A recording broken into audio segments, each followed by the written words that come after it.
Hi everyone, how are you coping with Google Classroom? I hope everything is going on well. Today is already the second day, so I believe everyone is slowly getting the hang of it. It's been quite a learning curve for us as teachers as well, especially for people like me who are not good with technology, and then we find that suddenly we have to do our own teaching videos, we have to learn how to go on Skype, we have to learn how to maneuver around Google Classroom. So, from the whole of last week until this week, I think all of us teachers, we've been working hard as well. So, even with the hiccups and certain things that are still not clear, please bear with us. And if you have any questions, anything you're not sure about your work, how to post your homework, please shout out and ask your teachers, okay? We're all in this together, so we are on standby to help you. Okay, for accounts, right, I have relooked at what we have covered.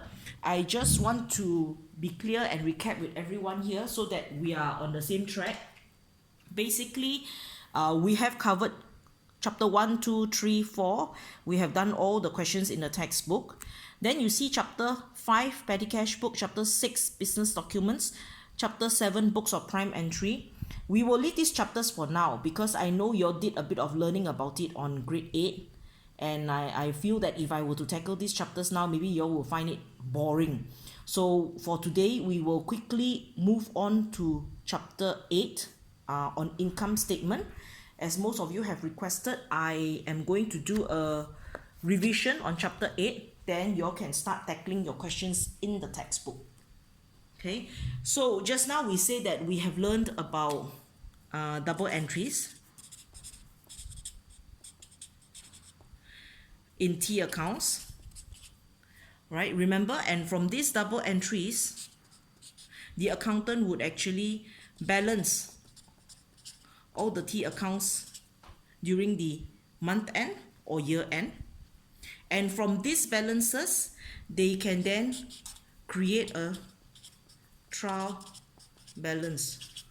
Remember, the purpose of the trial balance is to find out if the T accounts have been done correctly, if there are any arithmetical errors in the T accounts.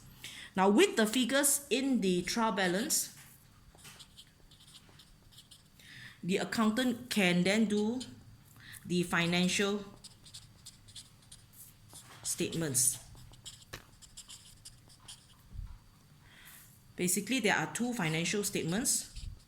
One is the income statement, and two, the statement of financial position. Okay, now for this chapter, we are going to focus on income statement itself.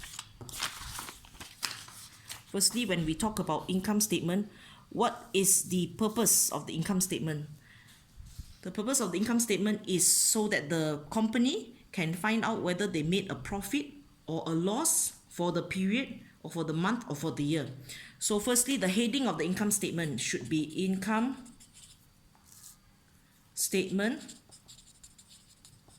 for the, whether it's a year or a month or a period ending a certain date. All right, now after you've got the heading, now the income statement can be in a report format, which we are going to learn today. It's also possible to do a T account of an income statement, but we're going to leave that aside for now. For now, let me just refresh you all the format of the report. Okay, I'm going to show you an example of an income statement.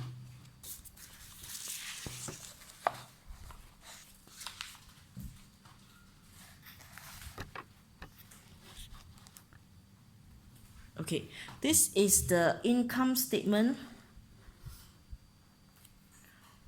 of a trading company, a company that buys and sells. All right, so you would see in the top part of the income statement what we call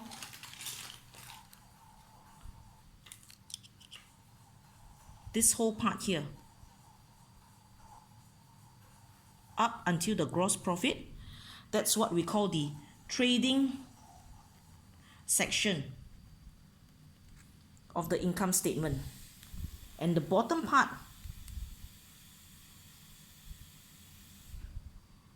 of the income statement is what we call the profit and loss section of the income statement. Okay, now let's focus on the trading section. You start off with the revenue less sales return, or actually the new term should be return inwards, to get your net sales, net revenue. Okay, these are profits from selling the goods. And then you have this whole section here, which is actually your cost of sales. The cost of sales consists of opening inventory plus purchases minus closing inventory. That's your cost of sales really. If it's a new business, then they will not have any opening inventory. Okay, then you can leave that empty and go straight to purchases. Now purchases, bear in mind you require net purchases, so it will be purchases less purchases returns, or purchases less return outwards. Then you add any cost incurred in buying your goods. Sorry, this one it says less goods for own use. This is drawings. In this case, now drawings, with regards to drawings, it can be two scenarios. When we have a drawing of goods, do you all remember what is the double entry for drawing of goods? Let me just divert a bit. For drawing of goods, normally it is a debit, drawings, credit, purchases. That is for drawing of goods. If it's drawing of cash, it will be debit, drawings, credit, bank. Now let's look at this drawing of goods. If you have put through this T account entry, then the drawings will automatically be deducted from the purchases figure, and your purchases figure will already be correct.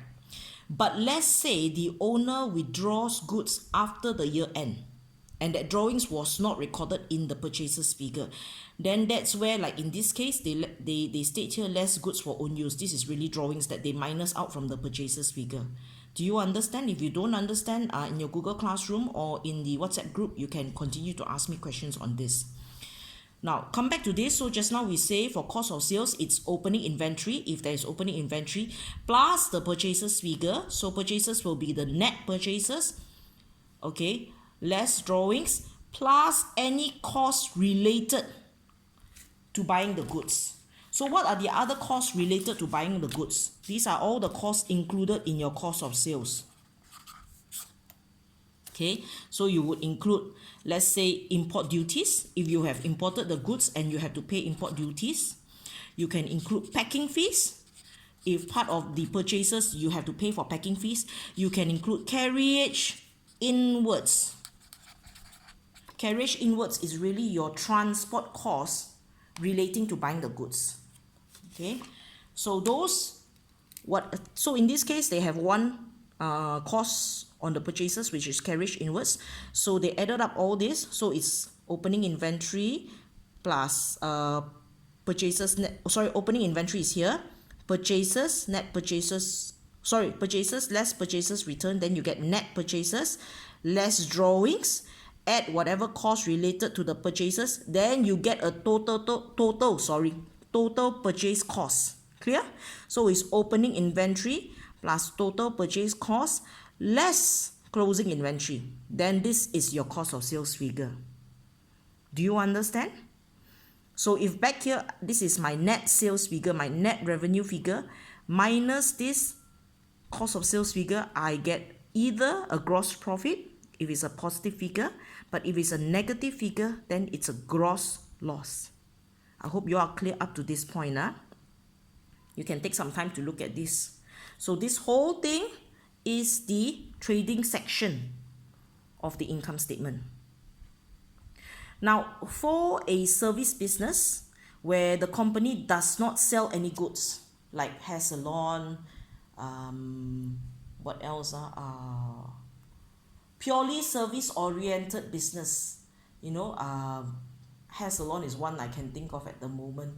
Basically those that like insurance companies, their income statement will not have a cost of sales section, but this will be an example of a service business where they will receive fees, whatever income that they receive, commission, rent, discount receive, right? Whatever income that they receive, just income less expenses in their income statement, then whatever expenses that they have.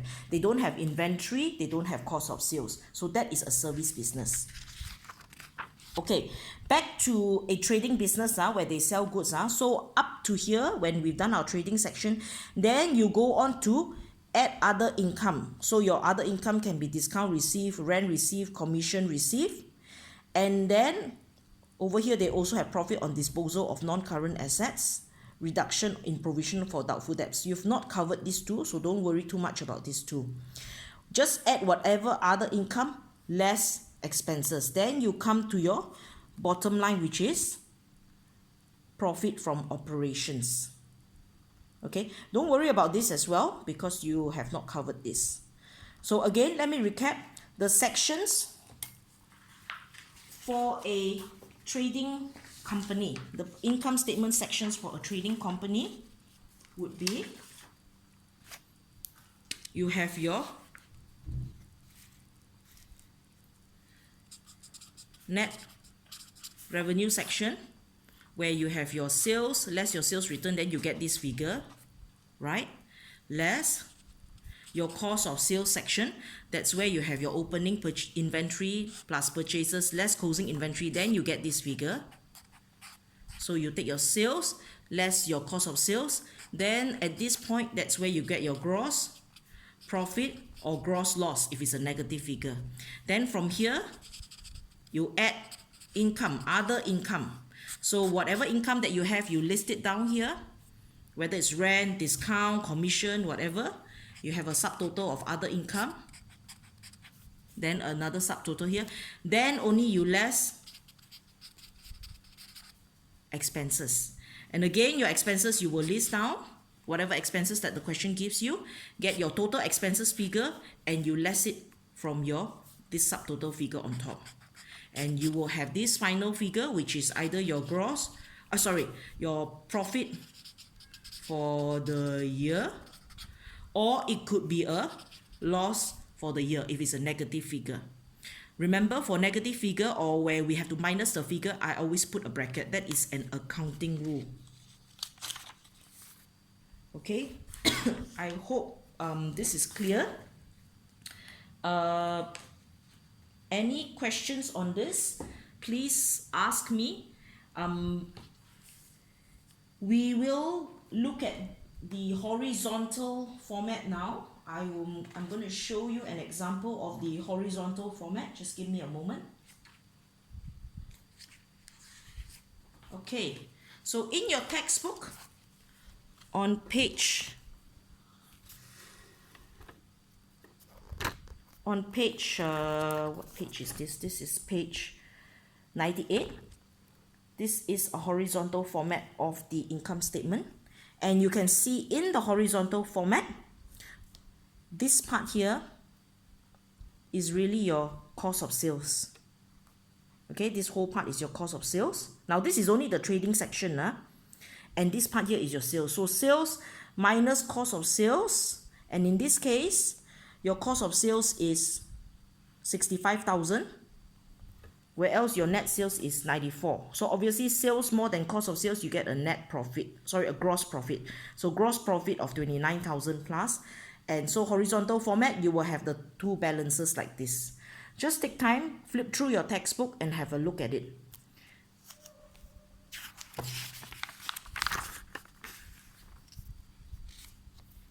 Then they also show you the trading section for the same company just now, where they got 29,500 gross profit.